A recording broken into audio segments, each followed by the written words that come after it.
नमस्कार, बहुत स्वागत है आपका।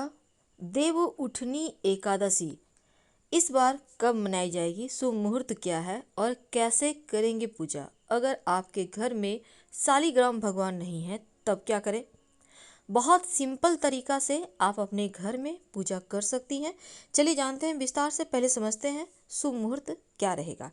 देखिए, देव उठनी एकादशी, जिसे हम देवोत्थान एकादशी या तुलसी विवाह के नाम से भी जानते हैं, इस बार 22 नवंबर की रात 11:03 पर आरंभ होगा और समापन 23 नवंबर की रात 9:01 पर होगा।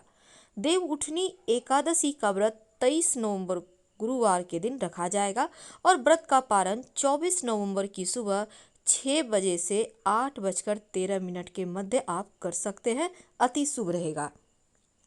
देवोत्थान एकादशी के दिन से भगवान विष्णु 4 महीने की योग निद्रा से इस दिन बाहर आते हैं और सृष्टि का कार्यभार संभालते हैं। और देव उठनी एकादशी के दिन से भगवान विष्णु पाताल लोक को छोड़कर बैकुंठ धाम आ जाते हैं। यानी चातुर्मास के दौरान भगवान विष्णु देवशयनी एकादशी के दिन से देव उठनी एकादशी तक पाताल में वास करते हैं और इस दिन से शुभ मंगल कार्यक्रम शुरू हो जाएंगे, जैसे विवाह, मुंडन संस्कार, सगाई, गृह प्रवेश जैसे कार्य प्रारंभ हो जाएंगे। इस दिन तुलसी की पूजा का विशेष महत्व है। इस दिन भगवान श्री हरि विष्णु 4 महीने के विश्राम के बाद जगेंगे और यहाँ से शुभ मंगल कार्य शुरू हो जाएंगे।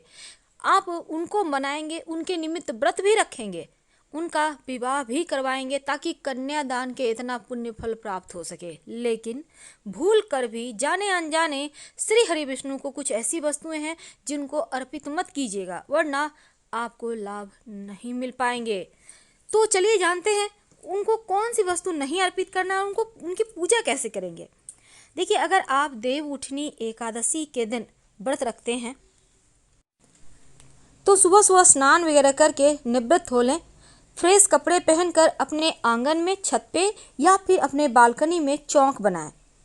इसके बाद भगवान श्री हरि विष्णु के जो चरण हैं, चरण उसको बनाइए। कैसे बनाएंगे, देखिए, एक तो आप चावल को भिगो लें, उसको पीसकर उस घोल से बना सकते हैं। इसके अलावे आप चाहें तो अबीर गुलाल से भी बना सकते हैं और फूलों से सजाइए। अब चूंकि दिन में ही आपको ये करना है तो शाम में आपको इस चरण पादुका को, जिस पर आपने पूजा पाठ करके रखेंगे, उसको ढक दीजिएगा डलिया से या आपके घर में जो भी बड़ा बर्तन है। तो देव उठनी एकादशी को रात के समय श्रीमद् भागवत कथा, पुराण वगैरह का श्रवण करना सर्वोत्तम माना गया है। इस दिन जब आप श्री हरि को जगाएंगे तो शंख, घंटा, मृदंग और थाल बजाकर उठाइएगा और जब थाल बजाइएगा तो इख, जिसको हम गन्ना कहते हैं, उससे ही बजाइएगा, छोटा सा टुकड़ा लेकर। और फिर आप लोग मस्ती कीजिए, क्योंकि देखिए इस दिन उमंग का दिन है। तो इस दिन से देव दीपावली तक 5 दिन महापर्व के रूप में मनाया जाता है। जब आप देव को उठाएंगे तो बोलिएगा, उठो उठो वासुदेव, उठो उठो। कैसे करेंगे पूजा, देखिए, पूजन के लिए आप भगवान श्री हरि के अपने घर में ही, जहाँ पर आपने तस्वीर रखी है, वहीं पर आप उनको फूलों से और सजाइए, उनको आप पूजा पाठ कीजिए। इसके बाद आप फल, पकवान, अगर आपने लड्डू वगैरह है, बतासे, सिंघाड़े, गन्ना, ये सब चढ़ाइए और ढलिया से ढककर एक दीपक जला दें। भगवान श्री हरि के साथ पंचदेव पूजा का भी विधान है। और इसके बाद आप पुष्पांजलि दें। यज्ञेन यज्ञमय जंत देवास्तानि धर्मानि प्रथमान्यासन तेह नाकं महिमानः सचंतं यत्र पूर्वे साध्या संसित देवा। तो इसके बाद आप प्रार्थना करें।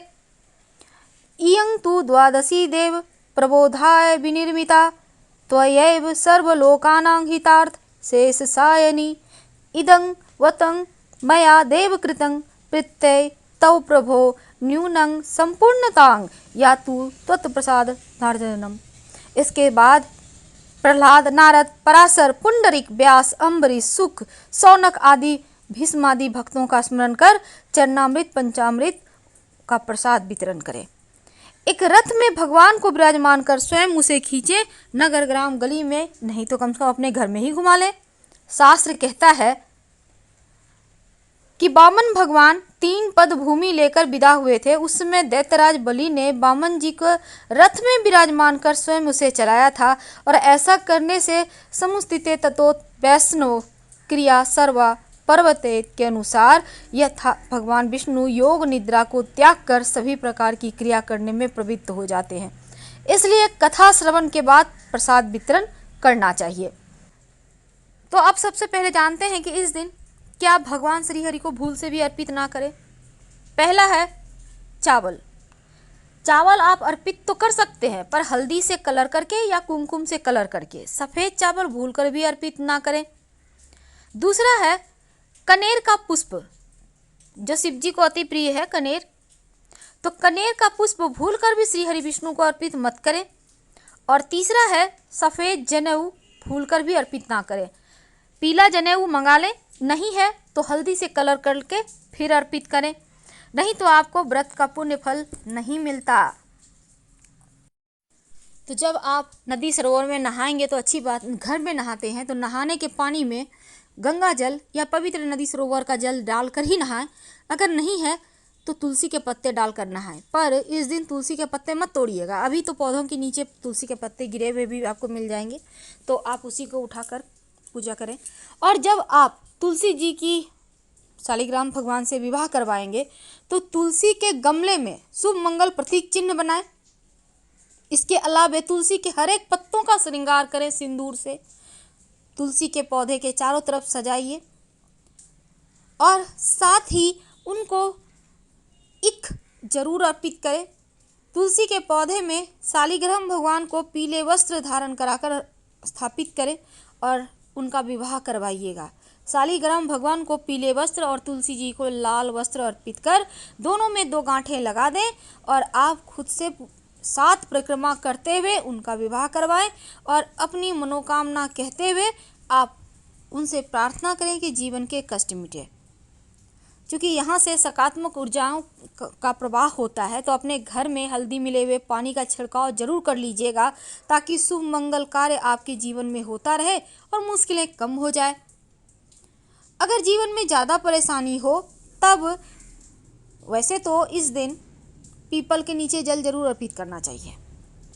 1 लोटा जल में थोड़ी सी मिश्री, मीठा जल अर्पित करने का विधान है, क्योंकि एकादशी तिथि पर श्री हरि विष्णु और माँ लक्ष्मी दोनों ही पीपल के पेड़ में निवास करते हैं। तो लोटे में जल, उसमें 1 चम्मच या 2-4 बूंद दूध, सफ़ेद पुष्प या जो भी आपके पास है लेकर जाएं। प्रेम से पीपल के नीचे अर्पित कर दें। ओम नमो भगवते वासुदेवाय कहकर संभव हो तो 7 परिक्रमा कर लें। अपनी मनोकामना कहकर आप पीछे आ जाएं। अगर कोई आप प्रयोग करना चाहते हैं तो बेशक इस दिन कर सकते हैं, पर सात्विक कीजिएगा, खुद की भलाई के लिए कीजिएगा। यह तो थी सिंपल तरीका जब आप उनको मनाएंगे, लेकिन शाम के वक्त 3 जगह दीपक जलाने का विधान है। पहला, पीपल के नीचे। यह दिया तीसी के तेल का होगा, क्योंकि कार्तिक के महीने में सरसों का तेल का दिया भी नहीं जलाया जाता, खाने में भी परहेज होता है। अगर आपके लिए संभव हो तो, नहीं तो सरसों के तेल के दीपक में 1 चुटकी काला तेल डाल दीजिएगा और दीपक जला दीजिएगा। इसके बाद पास के किसी भी शिव जी के मंदिर में जाकर 1 दिया घी का और उस दीपक में 1 लौंग डालकर जला दें, या सरसों के तेल का ही दिया, लेकिन याद रखिए सरसों का तेल का जगह अगर तीसी का तेल का प्रयोग कर पाए तो सर्वोत्तम होगा।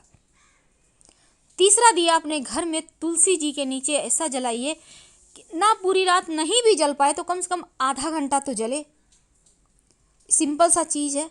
इस दिन कुछ चीज़ें ऐसी है जिसको नहीं खाना चाहिए, आप व्रत रखें या ना रखें, जैसे कि चावल, बैंगन, मूली, साग, मसूर की दाल, काली उड़द, कुछ ऐसी चीज़ें हैं जो नहीं खाए जाते। वैसे तो ये भी कहा जाता है कि मन चंगा तो कठौती में गंगा, यानी अगर मन से आप, जैसे कि एकादशी व्रत में कथा में भी आता है कि राजा पूरे राज्य में ढिंडोरा पिटवा कर खुद भी एकादशी का व्रत रखता था, ना अन्न बेचा जाता ना कोई खाता था, लेकिन जब एक दूसरे राज्य का व्यक्ति यहाँ पर आता है काम के तलाश में, तो वो अन्न मांगता है कि नहीं देंगे अन्न तो हम मर जाएंगे, पर भोजन बनाकर वो श्री हरि को पुकारता है तो श्री हरि भी उनके साथ बैठ के भोजन करते हैं। तो यहाँ पर सबसे बड़ा मन है। अब ये नहीं कि आप पूजा पाठ कर रहे हैं, मन आपका कहीं और है, तो फिर पूजा का फल भी नहीं मिलेगा। बस 5 मिनट ही सही, पर दिल से कीजिएगा। एक छोटा सा प्रयोग लौंग का कर लीजिएगा। अगर कोई लंबे समय से मनोकामना अटकी हुई है, पूरी ही नहीं हो पा रही है, तब एक लौंग, एक सिक्का लेकर अपनी मनोकामना कहते हुए तुलसी के पौधे में दबा दें, गाड़ दें। जब मनोकामना पूर्ण हो जाए तब लौंग तो गल जाएगा मिट्टी में, लेकिन जो सिक्का है उसको निकाल कर पास के किसी मंदिर के दान पेटी में डाल दीजिएगा। हम आपसे विदा लेंगे। हर हर